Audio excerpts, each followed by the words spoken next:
Hi everyone, my name is Julie. I'm a UVic physics and astronomy alumni, and I'm currently working as program scientist in space astronomy at the Canadian Space Agency.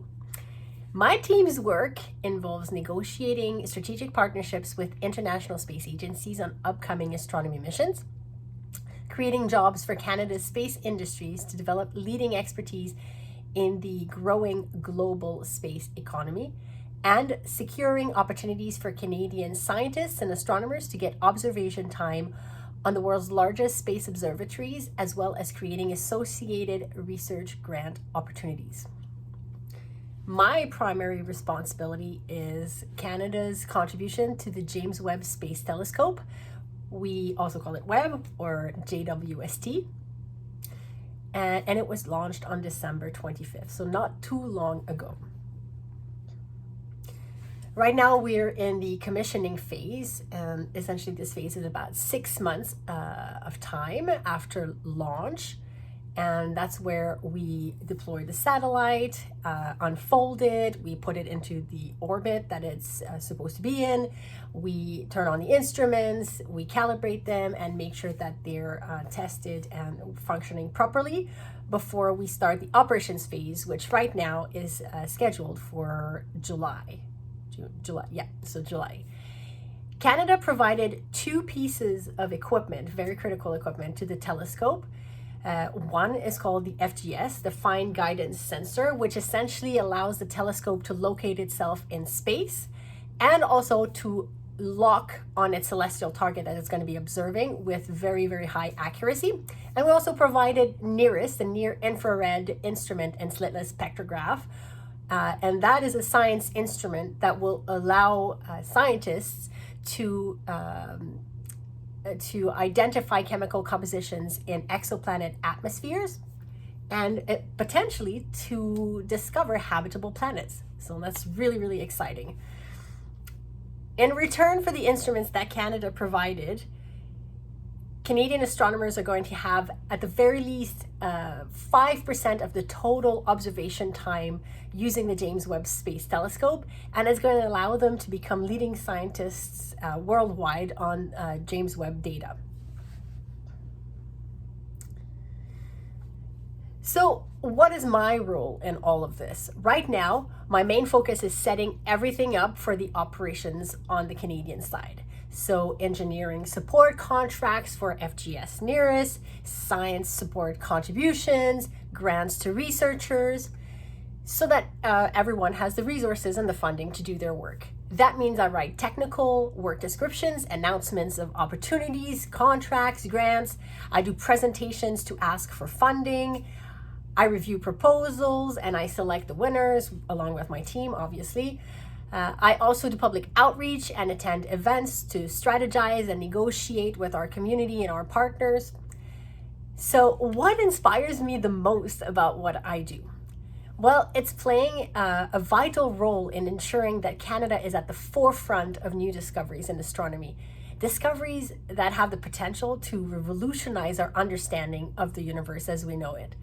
And the one that I'm the most excited about is seeing the first light after the Big Bang. We have theories, but we have never seen it. As you know, light has a speed. It travels at 300,000 kilometers per second. So really, the sun's light, our star, takes about 8 minutes to reach us. So when we see the sun's light, we're actually looking back 8 minutes in time.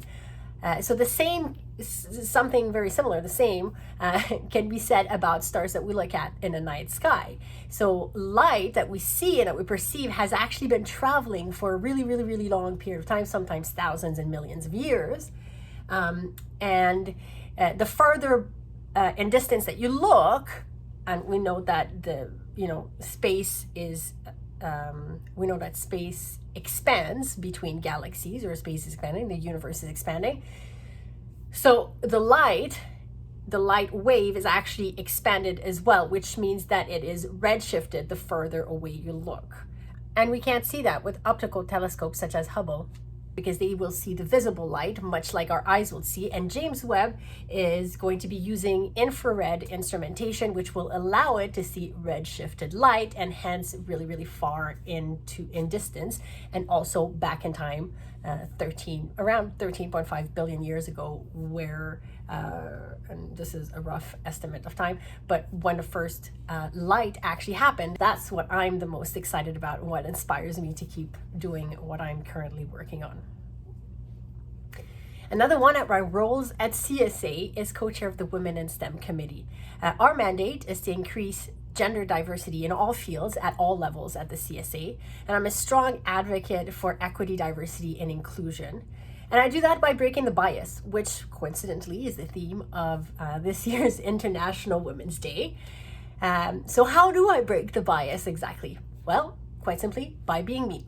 I'm colorful, I'm spontaneous, driven, curious, inclusive, bold, emotional, witty. And some of these traits are what, people would expect a scientist to be. And some are not, which again is completely okay, because I'm breaking the bias, which can be quite unexpected.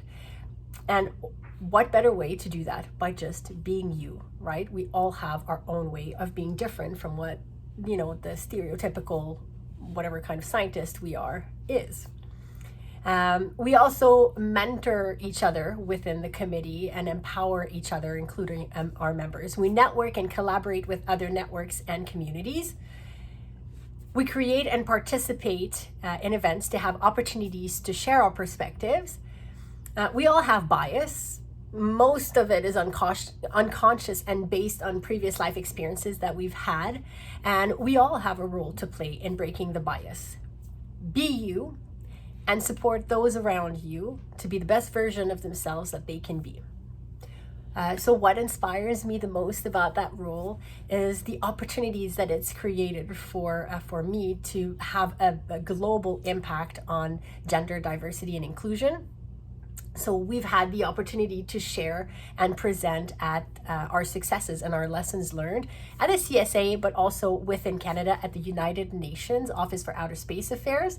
And we represented essentially the Sustainable Development Goal number 5, which is gender equality. And that was a very, very empowering experience for me. I also witnessed the signing of the Dimensions Charter, that was led by the National Research Council of Canada. And I was there with the president of the CSA at the time, where he signed the charter, which is, equity, inclusion, diversity and inclusion.